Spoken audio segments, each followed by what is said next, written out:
Chapter 3. The show is over.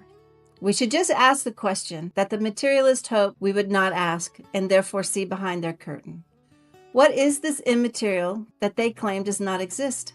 The immaterial refers to phenomena that possesses no physical properties. It has no mass, temperature, or charge. Therefore, it cannot be measured by scientific instruments. Even so, it is undeniably real. For instance, science can trace neural correlates of understanding, but not the guilt you feel when you lie. That inner pull of ought, you ought to do what is right even when no one is watching, cannot be measured, but everyone experiences it. And the difference between a sad song and a happy song is not in the sound waves, but from a personal experience. We can experience the same event, but not each of us in exactly the same way. Why? Because each of us is unique, both materially and immaterially. Now, materialists might argue back with me and say that logic, feelings, and reason are emergent properties of our physical brains and will one day be fully explained within the realm of materialism. But they only use this assumption so they can continue denying that the immaterial exists. Science will never be able to fully reduce consciousness to physical matter. Consciousness is first person, abstract, and subjective. Subjective experience will always remain inaccessible to an external scientific measurement. This is the sign that consciousness is immaterial. The smoke clears. If we play an honest game with materialists, we will see two things. They have not proven the immaterial to be non-existent, and they have faith. Let us keep words straight.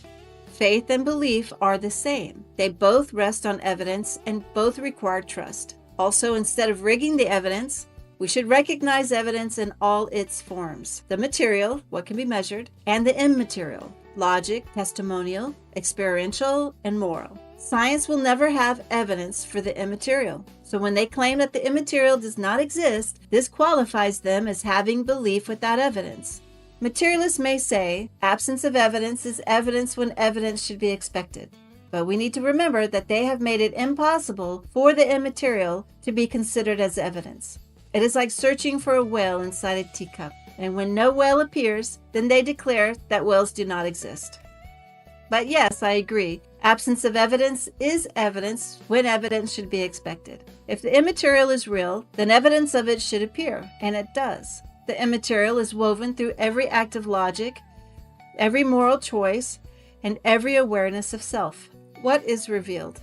Materialism needs to make the immaterial disappear. However, the whale was never missing. It was only prejudiced by the teacup. The immaterial was never missing. It was just excluded according to the rules of their game. Show is over. There is no doubt about it. Materialism is a belief. No one can demonstrate that the immaterial realities do not exist. They can only assert it as a belief. To say there is no immaterial is not a neutral position. It is an actual leap of faith into their own version of metaphysics. Materialists have a conscience and they make moral choices through logical reasoning. These are immaterial things. You cannot weigh thoughts, measure your sense of justice, or put your self-awareness under a microscope. They use the immaterial to deny the immaterial. Understand that they are trying to convince you that the most real parts of your existence do not actually exist. But if you accept that your personality, your self-awareness does not exist, then you have agreed to your own erasure as a person. Denying the immaterial does not just eliminate God. It also eliminates the person. And when you deny the immaterial, you are erasing the ground upon which human dignity, freedom, and meaning stand on.